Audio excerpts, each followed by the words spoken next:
예수님께서 마지막 한 주간에 아주 중요한 말씀을 많이 하셨습니다. 그 중에서도 특별히 그 예루살렘이라는 도시의 멸망과 이 성전의 멸망에 대한 예언을 하셨습니다. 그 말씀 우리가 지난주에 본 말씀, 그 바로 앞에 있는 말씀 23장 38절에서 볼 수가 있었습니다. 정말로 깜짝 놀랄 예언입니다. 그 후에 이제 성전을 지나서 감람산 쪽으로 가시려고 하실 때 이 제자들이 예수님께 성전 건물들을 보이려고 하였습니다. 그것은 제자들이 그 성전 건물들의 웅장함과 아름다움을 예수님께 보여드리고 싶었던 것 같습니다. 참 성전 건물이 대단하고 웅장한데 예수님께서 별로 관심을 가지지 않는 것을 보고 제자들이 이것을 좀 주님이 보시면 얼마나 좋아하실까라고 그렇게 생각했을지도 모릅니다. 왜냐하면 정말 그간에 예수님은 그 성전 건물에 대해서는 별로 관심이 없었습니다.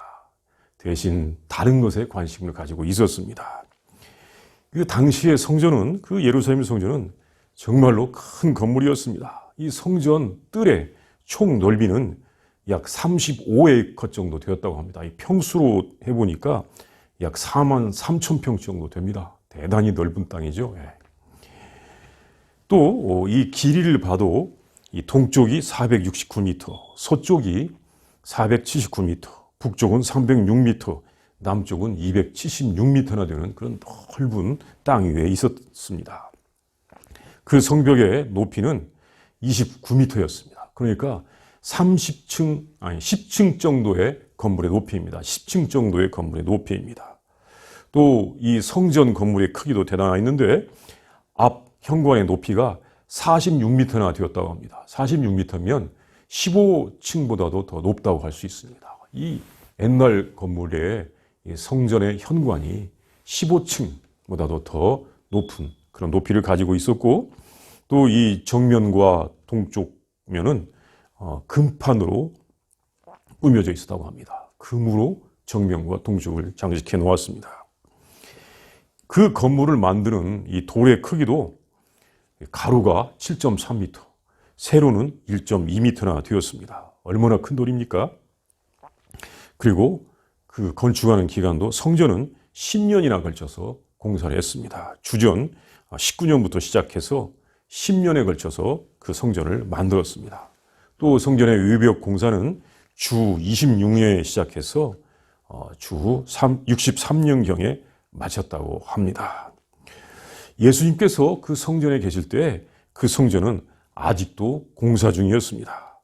그 성전을 보통 헤롯 성전이라고 하는데, 헤롯 왕가가 유대인이 아닙니다. 이방인으로서 유대 왕이 된 것을 이제 그 유대인들이 반대하니까 그 환심을 사기 위해서 원래 있었던 성전보다도 더 크게 지었던 것입니다.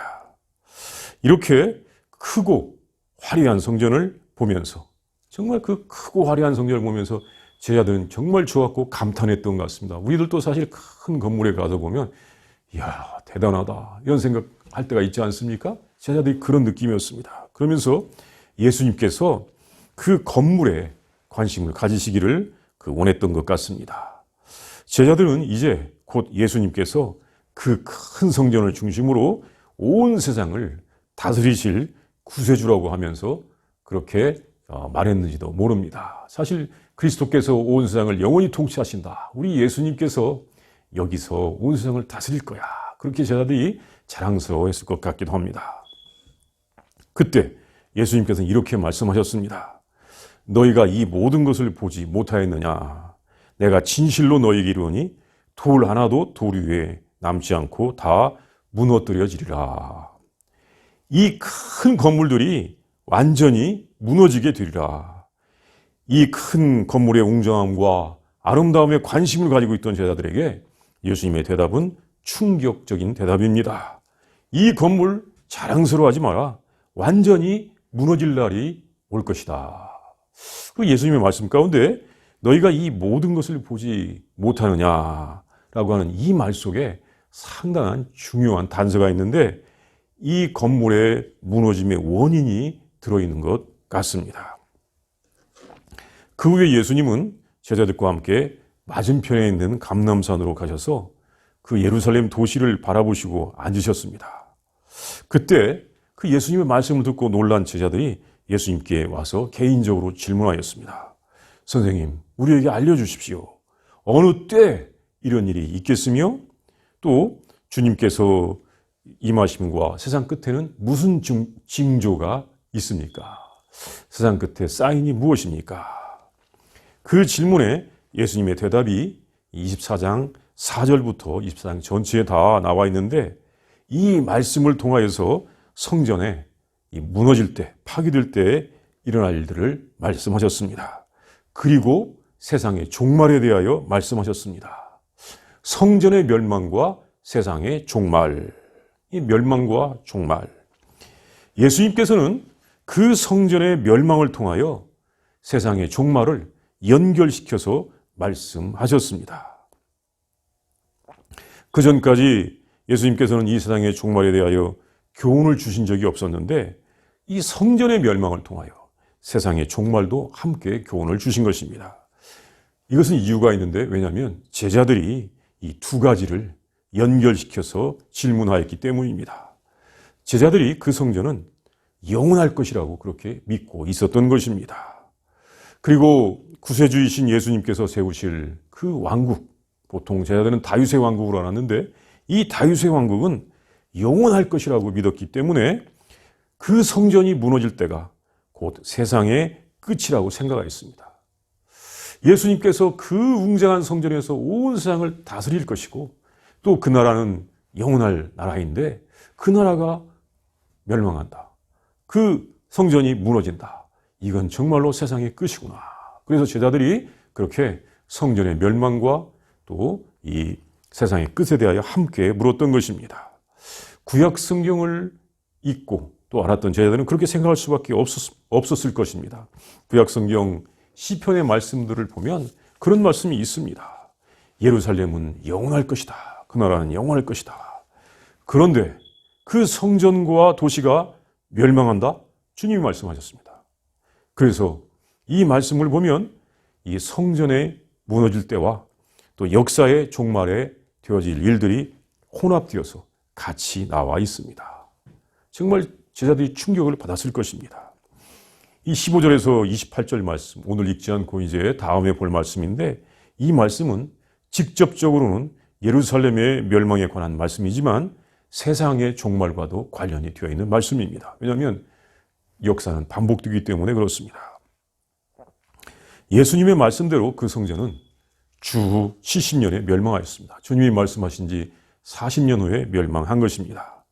성전이 완성된 지 7년 후에 이제 예수님의 말씀처럼 돌 위에 돌 하나도 남기지 않고 모두 무너지게 되었습니다. 그때 수많은 사람들이 죽었다고 합니다. 유대의 역사가 요세푸스에 의하면 죽은 사람이 110만 명, 포로로 잡혀간 사람이 9만 7천 명 정도 되었다고 합니다. 그런데 이 죽은 사람들 가운데는 전쟁에서 이 무기에 의해서 죽은 사람들만 있는 것이 아니라 굶어 죽는 사람들이 수없이 많았다고 하는 것입니다. 이 예루살렘에 엄청난 고난이 왔던 것입니다. 예수님께서는 이 사실을 이미 다 아셨습니다. 미리 아셨습니다. 구원에 이르는 길, 생명에 이르는 길, 평화에 이르는 길을 전하시는 예수님을 그 사람들이 배쳐가고 이제 죽이면서 계속 멸망의 길을 갈 것이기 때문입니다. 그래서 결국 그들은 심판을 당할 수밖에 없다는 것을 아시고 그 성전이 멸망하게 될 것이라고 주님은 말씀하신 것입니다. 성전의 건물이 아무리 크고 좋고 아름다워도 그 성전 안에 있는 사람들의 의로움과 또 진리와 하나님의 나라가 없다면 성전 건물이 아무리 크더라도 어떤 건물이 아무리 크더라도 그 안에 정말 하나님의 진리 또 하나님의 다스림이 없다면 그것은 사람들과 함께 멸망하고 말 것입니다. 제자들이 이때 예수님께 질문한 것은 두 가지입니다. 하나는 때의 문제, 어느 때입니까? 또 하나는 그 징조, 마지막 때의 징조의 문제입니다. 사인, 무슨 징조가 있습니까? 이 두 가지인데 예수님께서는 때에 대해서는 나는 모른다 하고 말씀하셨습니다. 이것이 36절에 나오죠. 24장 36절. 오직 하늘에 있는 아버지만이 아신다. 이렇게 분명히 말씀하셨습니다. 그리고 징조에 대하여 말씀하셨습니다. 이 사인에 대하여 말씀하셨습니다. 그 말씀을 보겠습니다. 첫 번째, 사람의 미혹을 받지 않도록 하라고 하셨습니다. 미혹을 받지 않도록 하라. 많은 사람들이 자기들이 그리스도라고 하여 많은 사람들을 미혹하기 때문입니다.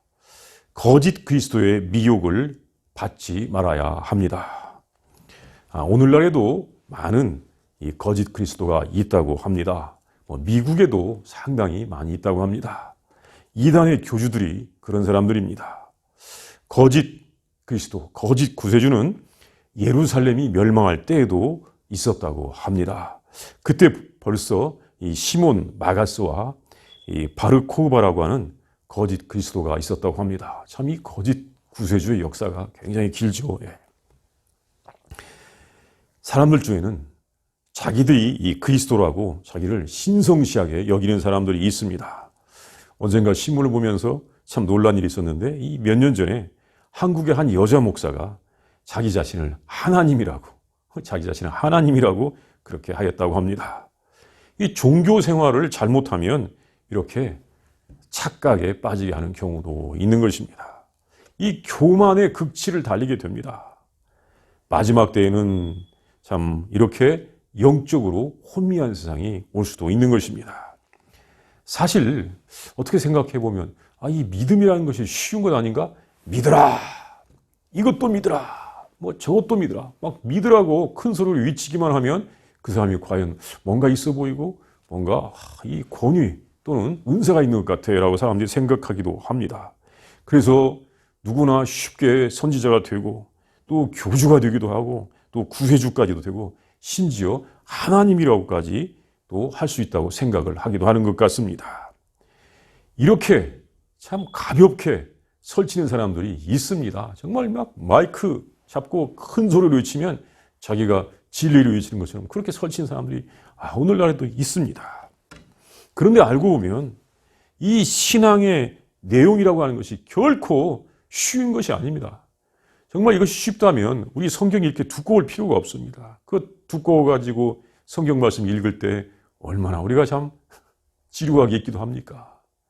성경 말씀이 참 이렇게 이 두꺼운 것은 신앙의 내용이 그렇게 쉬운 것이 아닌 것입니다. 또 세상에 얼마나 많은 책들이 우리 신앙에 관하여 이야기해주고 있습니까? 정말 다 읽을 필요는 없지만 그 내용들을 공부하다 보면 세상에 이 흰색과 검은색만 있는 것이 아니기 때문에 정말로 우리가 하나님 말씀을 이해한다는 것이 그렇게 꼭 쉽지만은 않습니다.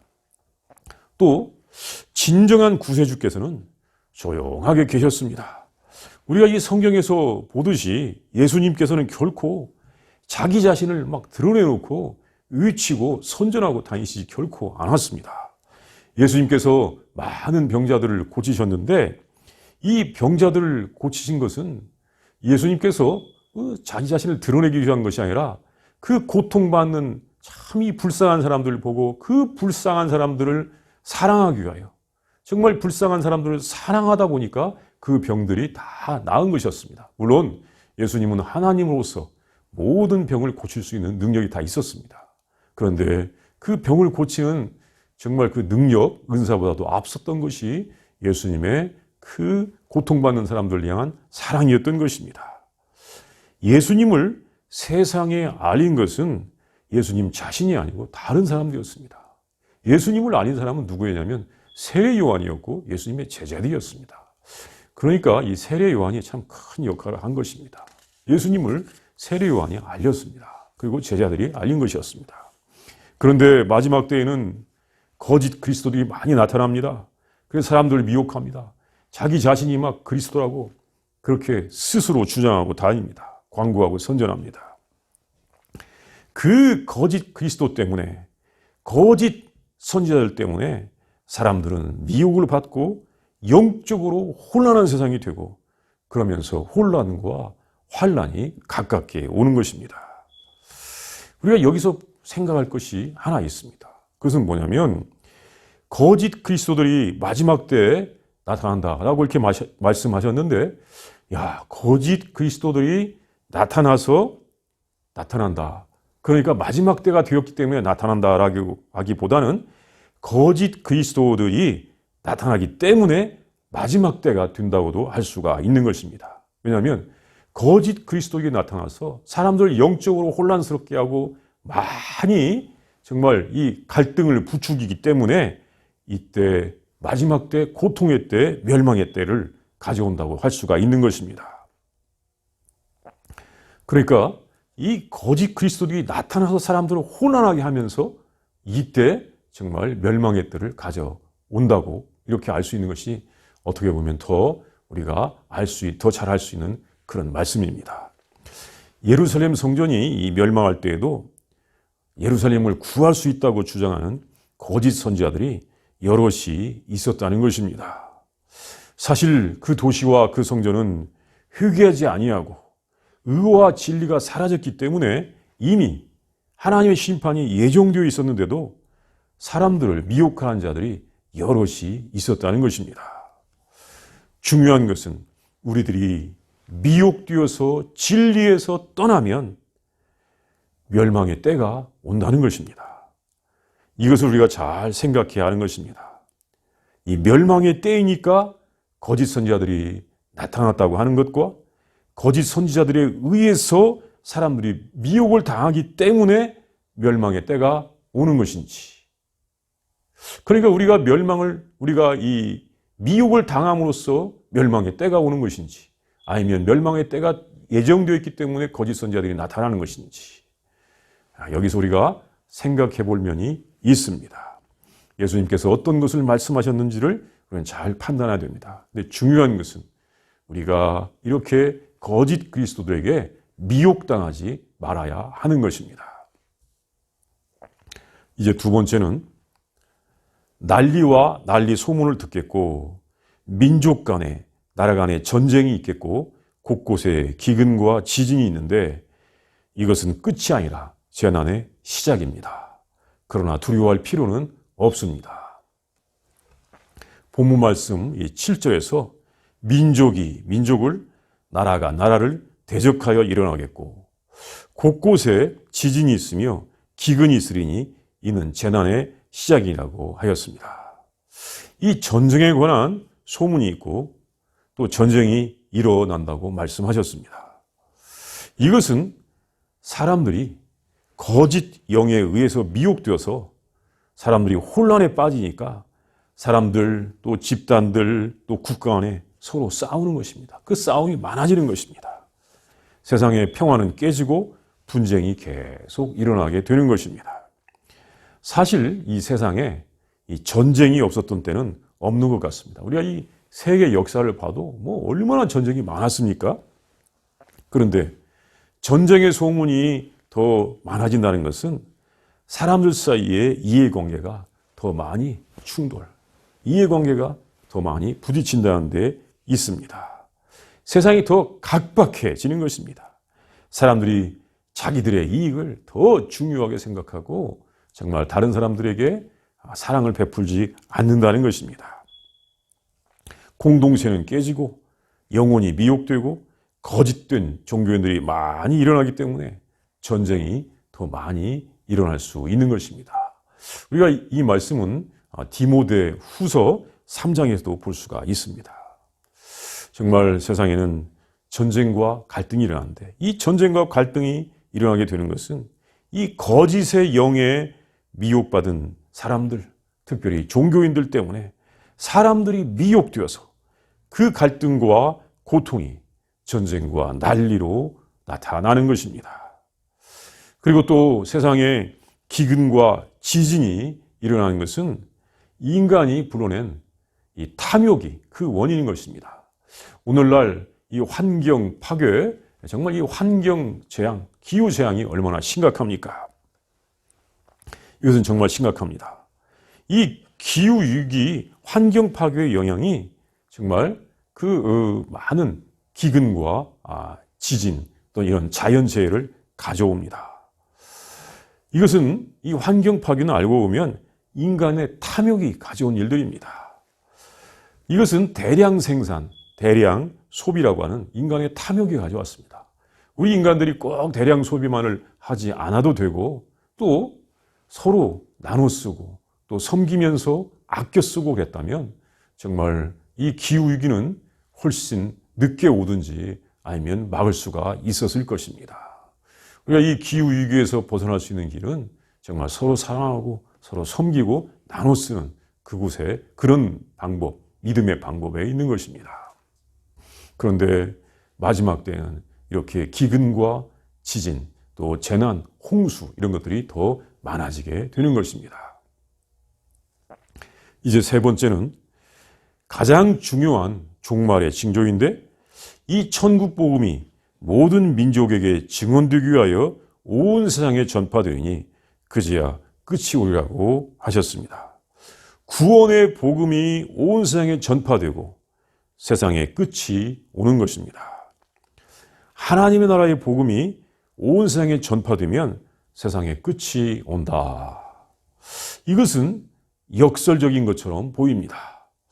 하나님의 나라의 복음이 심판을 가져오는가? 알고 보면 이것은 심판이 아니라 구원을 가져올 것입니다. 그래서 종말을 심판으로 볼 수도 있고 구원의 때로 볼 수도 있는 것입니다.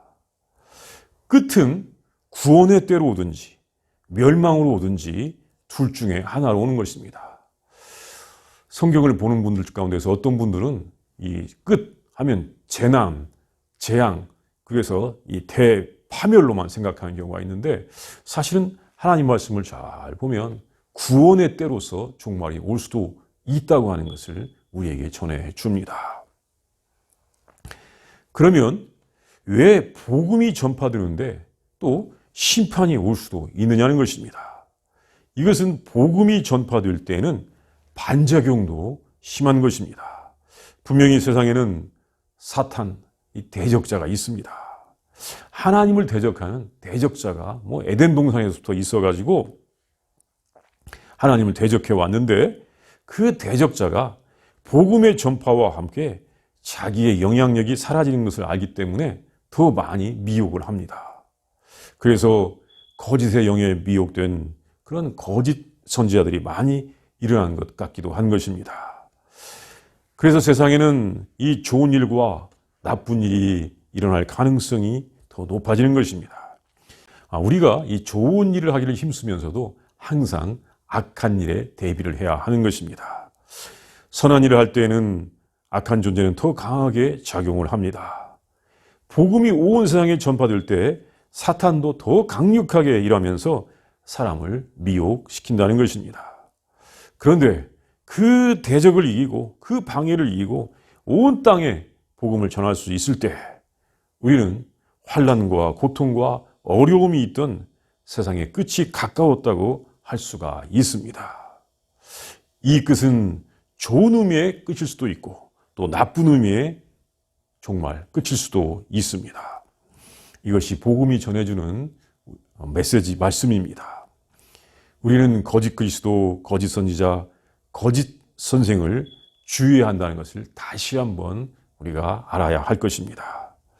그리고 우리가 더 중요하게 생각하고 정말로 관심을 가져야 할 것은 언제가 끝인가라고 하는 것, 그것을 셈하고 그것을 알기 위하여 가름하는 것보다도 온 땅에 복음이 전파된 후에 정말 끝이 온다는 것을 기억하면서 예수님께서 제자들에게 그 하늘로 승천하시면서 말씀하신 것처럼 오직 성령이 너희에게 임하시면 너희가 권능을 받고 예루살렘과 온 유대와 사마리아와 땅 끝까지로 내 증인이 되리라 라고 하셨던 그 말씀을 기억하면서 열심히 하나님의 나라를 전하는 것, 그것이 우리의 가장 중요한 일이고 또 가장 큰 관심사가 되어야 하는 것입니다.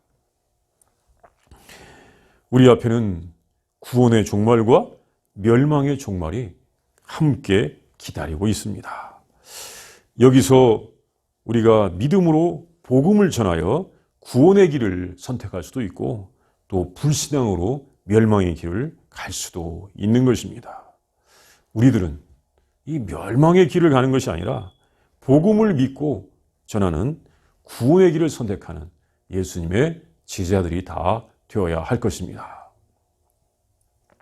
이 시간 다 함께 우리 기도합니다. 먼저 묵상합니다. 예수님께서 이제 감람산에 앉으셔서 그 예루살렘 도시와 그 성전을 바라보십니다. 정말 크고 웅장한 그 도시와 성전, 특별히 그 성전이지만 그 성전에 정말 의와 또 사랑과 또 진리가 없기 때문에 그 성전이 이제 곧 무너져 내릴 것을 바라보시는 예수님, 또 예수님의 말씀을 듣고 충격을 받는 제자들의 모습, 그 모습을 우리가 한번 상상하면서 오늘 이 말씀을 묵상하도록 하겠습니다.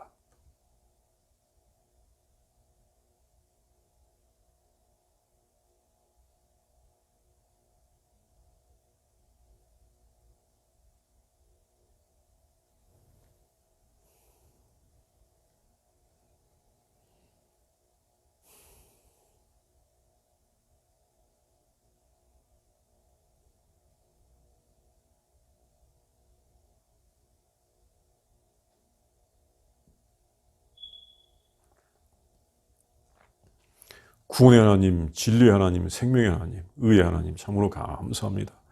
예수님을 통하여 우리에게 진리의 말씀, 구원의 길, 또 생명의 길을 알려주시니 진심으로 감사합니다. 하나님, 우리들이 진정으로 하나님의 뜻을 알게 하여 주시옵소서. 하나님의 사랑을 알게 하여 주시옵소서. 그리고 미혹받지 않게 하여 주시옵소서. 화려한 것, 또한 웅장한 것, 아버지 하나님, 또 그러면서도 거짓된 것에 미혹되지 않게 하여 주시옵시고, 우리는 진리이시고 사랑이신 우리 예수님을 잘 알고 또 예수님을 믿고 고백하고 예수님의 말씀에 순종하는 우리들이 되게 하여 주시옵소서. 하나님, 거짓 선지자들의 이 미혹에 넘어가는 많은 사람들을 주여 불쌍히 여기시고 우리가 그들을 하나님의 나라로 인도할 수 있도록 주님 역사하여 주시옵소서. 우리들이 화려함과 어떤 큰 웅장함, 또 그 힘, 위력에 넘어가지 않게 하여 주시옵시고 오직 하나님의 뜻, 우리 예수님을 따라 가게 하여 주시옵소서. 예수님의 이름으로 기도합니다. 아멘.